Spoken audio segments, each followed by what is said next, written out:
Om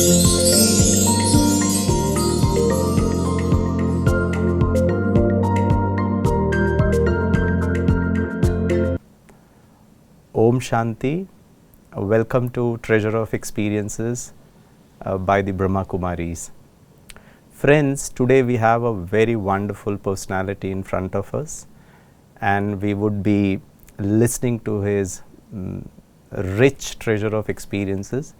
And today we have a celebrity with us who's from the sports field. Welcome, brother Gopichand. Thank you very much. It's so nice to be with you, and welcome to the Treasure of Experiences. Gopichand needs no introduction. He was an international badminton player, represented India in the Olympics, at various other badminton championship. He currently is the chief of the he is the chief coach of the Indian national badminton team. He was awarded the Padma Bhushan, Padma Shri, Arjun Award, Dronacharya Award, and the Dhyan Chand Khel Ratna Award also. He established in the year 2008 the Gopichand Badminton Academy, which produced star players like Sindhu and Sania Nehwal. And today we will be talking to Gopichand.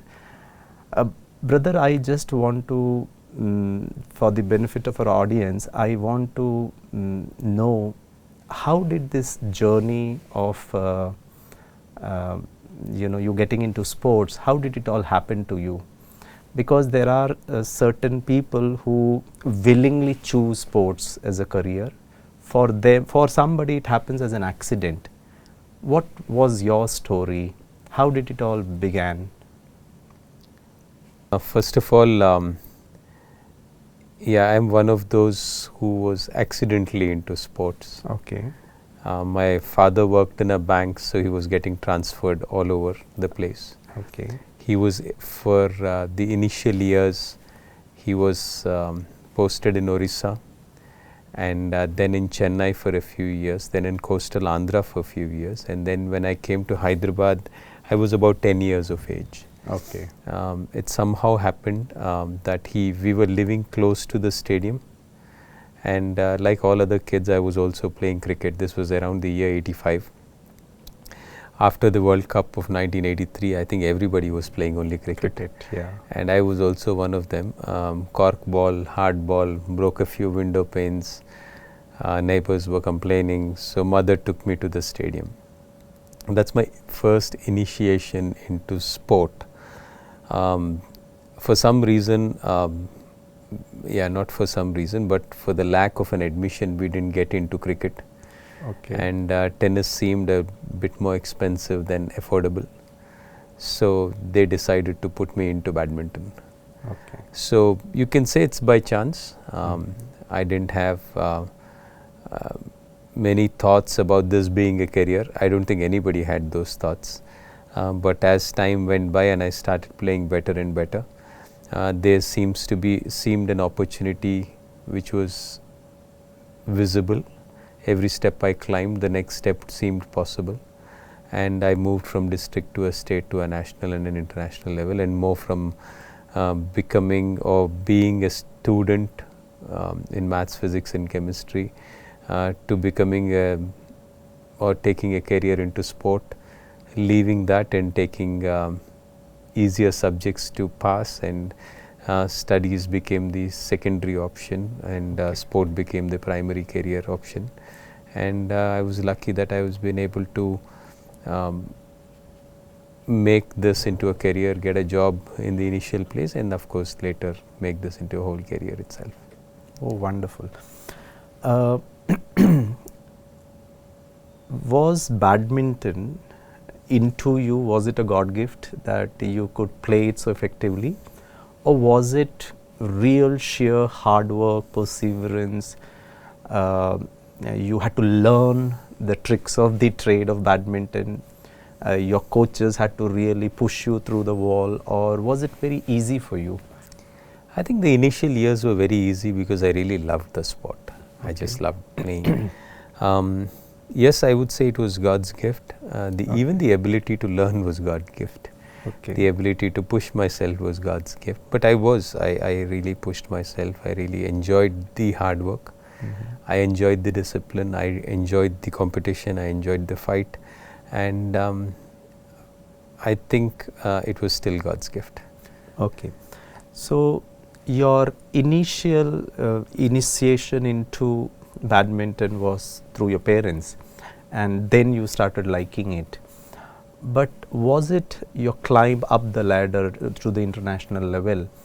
Was it so smooth, or was it coupled up with a lot of challenges, difficulties? I think there were challenges. I can't deny the fact that there were challenges. We had struggle between studies and sport. That was a big struggle, because we were going into schools which were pretty good academically, so they weren't lenient. So for them, even a 70% marks was less, or an 80% was less. So they wanted higher grades. So this exams at school were always tougher than the board exams. So you almost barely managed to pass the school exams, but when they wrote the board exams, you would come out flying colors. But the school pushed you to be better. Yeah. So it was always tough balancing studies and sport from a marks perspective. It was challenging managing studies and sport from a time perspective. Okay. Always you would have sessions in the morning at 5:30. I would have to be there, so we'd get up really early, go there, finish the badminton training by 8 o'clock, come back, rush back to school by 9. You barely managed to get into the classroom before the bell rang, and then at 3:15 you ran out of school, being the first to ensure that you are first to get to the badminton court, to get a court to play. And you come back, you're so dead tired by the end of the day that you're just eating and sleeping, and next day's homework you're just managing somewhere on the way. So that's how life was. It was tough, it was challenging, but I enjoyed every bit of it, to say the same. Financially, father worked in a bank. We had 3 kids, so it wasn't easy to have resources to buy shuttles, rackets, travel, shoes, all of it. So there was just enough all the time. There wasn't any excess to spend anywhere. So financially there were challenges, there were sacrifices which the family had to put to ensure that I played. My brother, my sister, my parents needed to really support me to play the sport. So they were financial. I don't think we've ever gone to holiday together after I've started playing badminton. Okay. Or we've not gone to a function together, because I would always have my practice, my food, my time, my sleep kind of mindset.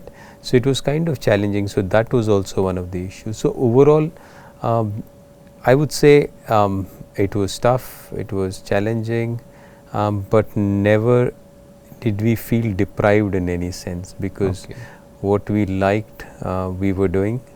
The family was helping out, but they always did it out of such love and affection that it never mattered or bothered to think that this was going through a rigor or a pain or a discipline. It always felt nice doing it growing up. So you mean to say your family really supported you, and maybe you had enough of it to just get through, going through that beautiful period, financially also, emotionally also, the family support also. And brother, if I need to ask you, the story you mentioned, this was how many years long back? Probably 20 years back? No, this is about this I'm talking about more from 85 to 91, 92 age so group. 85 to 90. If you look at the same scenario, somebody like Gopi Chand, the new Gopi Chand in the making, how would the scenario be in today's life in terms of the pressure academically? Has the state of sports in India improved, wherein if you find talent, it would be much more easy, the journey, or would it be more difficult than what you faced during the 80s, 90s? Things have improved quite a bit. You have to give it to it. Maybe in between, sometime around the 90s and 95 to 2000, maybe it was even worse. But at least in the last 5 to 10 years, I would say post 2008-9, things for sport in general have grown. And in fact, I will also have to give a lot of credit to the present government. Post 2014, they've done some phenomenal work in terms of encouraging sport. So whether we have things like Fit India, Khelo India, and the various schemes, there's something called the TOP scheme. They really are out there talent searching. They are trying to find people, support them, and so there are good likely chances that you could end up being part of a government setup, and they can actually end up supporting you. So overall, it's been it's a good journey. Yes, there is lot different kinds of struggle. I remember I would walk to the stadium in the morning at 6 or 5:30. Come back, go to the stadium, go to the school, come back from school, and we were walking, we were maxes, cycling, we were taking city buses and ending up, and we were like, 12-year-olds, 10-year-olds, and we were doing that. I don't think that is possible anymore. So today what's challenging is that a parent needs to accompany a kid to play. He needs to bring them back. So we traveled from here to Delhi to Guwahati and Manipur alone. We would go in trains, a bunch of 4 or 5 of us who were under the age of 15, and we would be part of a group and we would just go. But now that element has got a lot more tougher. So I think today's challenges are different. Today's scenarios are different. We can't really compare generations to generations, but I think each generation, I would say, has its own challenges. The pluses and the minuses. Yeah, I'm sure. But I think today's sports, Indian's badminton sports looks to be much more well off in terms of opportunities, in terms of finding talents, in terms of facilities, in terms of professionalism in sports compared to what it was. Yeah, you can say that on one front, that lot more tournaments, lot more opportunities, lot more scholarships or stipends or programs which the government has done. But on another front, when we were playing, we were about, say, in the whole country, literally there would be maybe 100 people who were playing to turn professional in that sense, and 50% of them would get government jobs.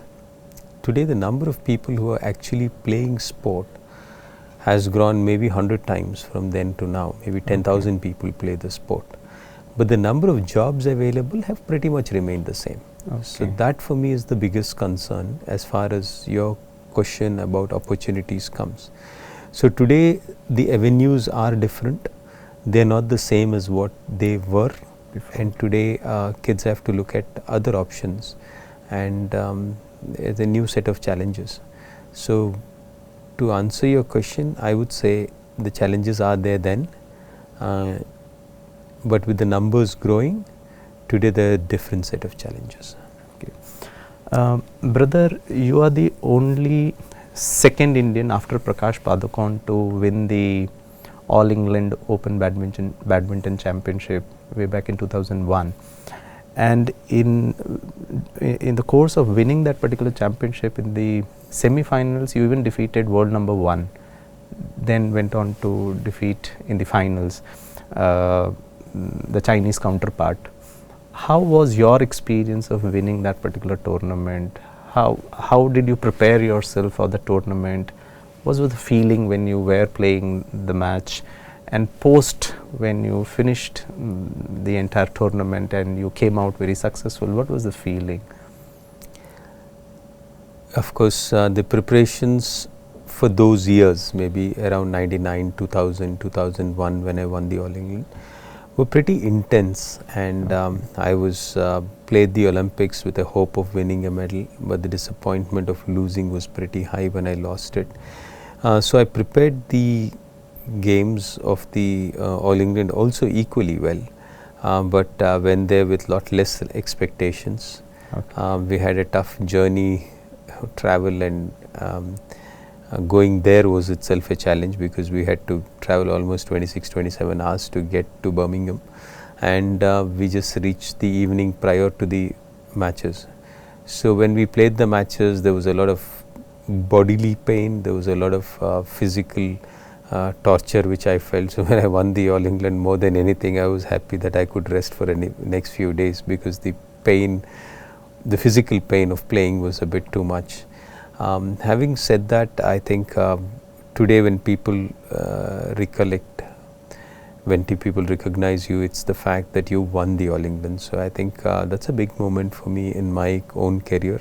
Okay. It's also been a great moment, because it's not only has been very important for me, Gopi Chand the player, but also it made me the foundation for Gopi Chand the coach, whether it was the academy setting up, whether it was the players believing that you are somebody who can guide them to the highest level. I think all of it was thanks to the All England victory. So it has a big impact on my career. Yeah. Wonderful. You mentioned that it was difficult for you to accept the defeat in the Olympics. So as a player, how is a player's psyche, the mental makeup, when you face defeats or you lose matches? Because behind an Indian player's win or loss is just not an individual's win or loss, it's maybe 130 crore Indians wanting an Indian player to win at the international level. So there's so much of pressure. How do you manage those pressures of maybe handling the expectations of millions of people? What's your state of mind during those times? I think if you are going to put the baggage of 130 crore people on your head and play, I think you're never going to play anything. Okay. I think forget about having a smile of doing something which is risky. I think you'll be so stiff. Okay. Thinking about the number of people who will be disappointed when you lose, or the number of people who will be elated when you win. I think the very idea is to shut this off. Okay. And then play by your natural instinct, or play by your muscle memory. And thought is something which should not interfere with your body. Your body knows what to do. You've practiced enough, so your muscle knows what to do. Let the mind not interfere with the body. And I think that's very important. And the more you have these thoughts in your match, that I'm playing for 130 crore, or I'm represent a country, all of these are additional baggages which are not required on the badminton court or any sporting arena. So I think it's important to shut it off, trust that you've practiced well, whatever you've done, these are the ammunition which I have, and with this, on this day, under the present conditions, I have to win. And use all of what you have to go out there and give it all you have and win, and that's all that really matters. So you mean to say, along with your physical fitness, it's very important for a player to also handle how his mental makeup is? I think if you're not good mentally, you're not going to be at any stage at a sporting level. Okay. I think every sporting performance needs a certain level of mental strength. Okay. And the more you reach to the top, the more you're able to keep the noises away and let the body do what it needs to do, I think becomes the most important thing. So for me, mental strength is not something which is a pep talk, or which is given and you've taken it and it's like a pill where you figure it out. I think mental strength is also a process of your own triggers, in your own practice sessions, your own routines. All of those matter a lot. I think the simple things which you do on a daily basis is what mental strength is about. If you decide to get up in the morning at 5 and you get up at 5, it's like you put a drop in the bucket of mental strength. You decide to eat the right food, and in a day if you resist from doing the wrong thing and you do the right nutrition, that's a drop in that bucket. If you plan to lift 10 kgs of weight and if you lift 10 kgs of weight, that's another drop in the bucket. If you find it difficult to run 5 kilometers but you actually conquer it, that's a drop in that bucket of mental strength. So over time, the number of drops you collect is what mental strength is. So unlike somebody who would think that mental strength is something like a pep talk before a match, I think it's not going to really help. Maybe maybe a very small percentage, but really what you do in practice is what comes out in a match, and I think that becomes the most important thing. So if I can understand from what you're saying is, every day persistently and consistently what you do, the right actions at the physical level in terms of changing your habits for good, that will build up over a period of time what mental strength is all about. But brother, at times was it so easy, as you mentioned, it's so very easily getting up at 5 in the morning every day, or maybe doing your physical exercises every day, and is it so easy, or it requires a lot of push? Maybe I would love to sleep a little more, maybe I'll do the exercises tomorrow, maybe I'll have a cup of ice cream right now, if at all my coaches have asked me not to, at least till the time the tournament is over.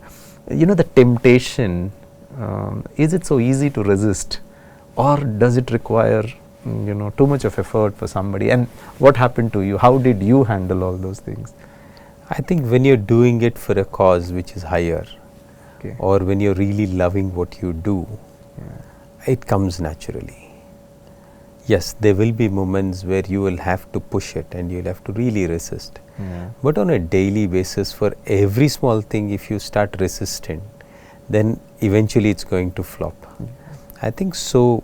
Between these words, determination, hard work, sacrifice, and things like love, passion, involvement, I think these are the words you need to replace those words of discipline, hard work and sacrifice with, because those things you will not be able to do it for a long period of time. You can't be disciplined every day, you can't be hardworking every day, you can't be sacrificing things every day. I think at some point there will be a break. But yes, you can love what you do, you're totally involved in what you do, you enjoy what you do, you're passionate about what you do. And there will be times when you will have to be hardworking, you will have to be disciplined, you will have to be sacrificing something. But that has to be a small portion of the effort. It cannot be a daily morning, evening, afternoon effort. I think that's where I think it's very important to get our foundation right. Okay. Get the sanskars, get the people around right. If the culture of the place is good, then you don't really have a problem. If everybody is going for a party and you're going to be and everybody comes back and, oh, we had a great time, it was great fun, and we did this, and it's like you missed something, then you think, oh shit, I should have gone. Yeah. But if you are actually in a place which is everyone is after excellence, then you never get those temptations. And once in a while there's somebody who says, I want to go for a party, you say, boss, no, because your foundations are already strong. Your ability to resist temptation is far more, and it can be done once you have strongly put it down in your heart, in your mind, that I am not going to do this because I have understood that it is not good for you. Yeah. I think doing with understanding is what is important. More important. So it's doing the easy way to win in life rather than taking the hard route of always trying to resist, always trying to control yourself, always trying to discipline yourself. It would be too taxing for the body as well as with the mind. So the easy way out is to, as you mentioned, is to love, is to enjoy, is to relish, is to be very focused on to the end result and enjoy the whole process. Wonderful. One last question as a player. The whole world knows that you were successful as a badminton player. People keep you in very high regard as to you won a lot of matches for India. You took the Indian badminton to a different level. That successful Gopi Chand, how would you define success? Because there is a lot of complexity or confusion which revolves around success. Generally people consider success as awards, being famous, being into the limelight, being in the glare of the media. how would you define success as a player? I think when you finish playing, and if you truly believe that you've given it all you have, and there's nothing more you could have done or tried that could have made you any better, if you're totally honest with you and the answer is yes, I couldn't have pushed myself more, I couldn't have sacrificed more, I have achieved what I have the potential to, I think that's success. For me, the ability to be the best version of what you can is what is success about. I think each one of us come with a certain existing gene type or existing samskaras or existing. So it's up to us to ensure that we maximize it and we reach the maximum potential we have. And I think that is what a success is. Many of us may not be as successful in the real world in terms of the competition, and I don't think we should be feeling low about it if we have given it the best shot. And many of them would say, I am successful because the world sees them as success. But if they have the potential to do more and they've not done enough, that's not success by any yard. I think to be the best version of what you're capable of, I think is what my understanding of success is. Wonderful. So it's not what you get from the outside, it's all about what you feel within and what you have contributed and how contented and satisfied you are with what you have, contributed in that beautiful journey of life is concerned. Having said that, I think we are so obsessed with this word success, but if you look at the number of people across the whole of the globe in any field, number of percentage of people succeeding vis-a-vis the number of people not reaching that point. So if you look at failure and success, there are more number of people who fail than succeed. What according to, I think we should think more about failures, in the sense we should redefine this word failure, because it really takes away the zeal and enthusiasm of an individual. We should train more people to handle failure successfully and gracefully, rather than pushing them to success. So how would you as a player in during stressful period when you were not able to perform to the best of your ability, or you lost in a tournament, how would you handle those failure moments? I think for me, it's a very good friend of mine, Pradeep, would say, who's a teacher, there's only one person who can be first in class, but there's everybody who can learn something 100%. I think that's what the idea of success should be, that people are not really competing, but they're actually there to actually learn something.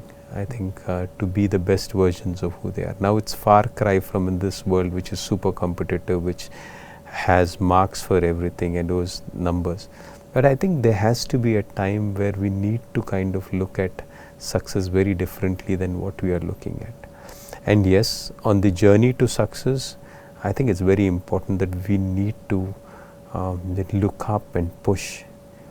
And I also think that it's important that the people who are pushing always look up. Okay. And they're always trying to be successful. I think the people around, the society, the teachers, the parents, I think we are the ones who should ensure that they don't fall. Or when they fall, they don't really hurt themselves.